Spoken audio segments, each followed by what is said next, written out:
once again I'm back, but I apologize for the poor camera footage. As you can see, here's the motherboard here. If you zoom in a little bit, you can actually see the model number off of that. Now remember that model number because we're going to be referencing it online here in a second. Now, forget my static strap that's in the way. I'm actually going to take this aluminum cooling block and CPU fan completely off the motherboard. Now the motherboard's dead, so we really don't have to worry too much about a static strap. So we'll just go ahead and take that off and get it out of the way now.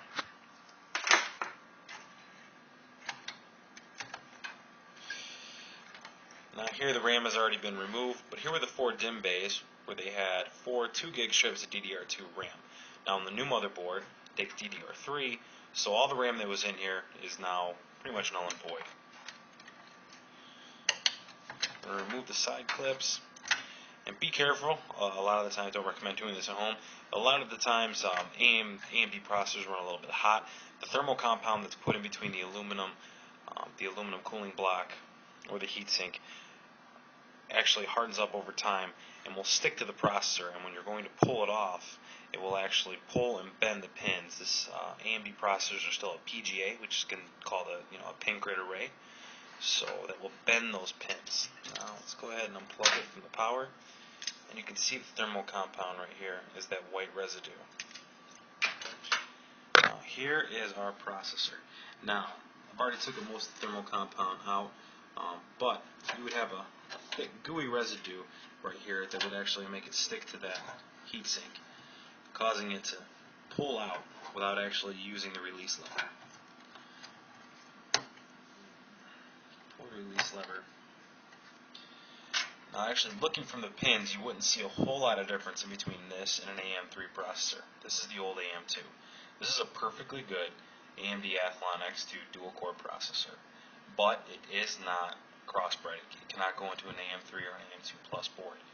So we're pretty much stuck with a good processor that, well, we can't use. And an easy way to tell, let me just zoom in here. And you can't really see it with this camera, and I apologize. But right here it says socket AM2.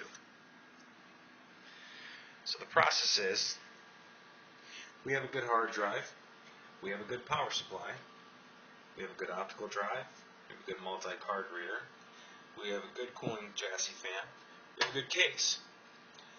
Problem is, this motherboard itself is bad. So we have to swap it out and put the new motherboard in.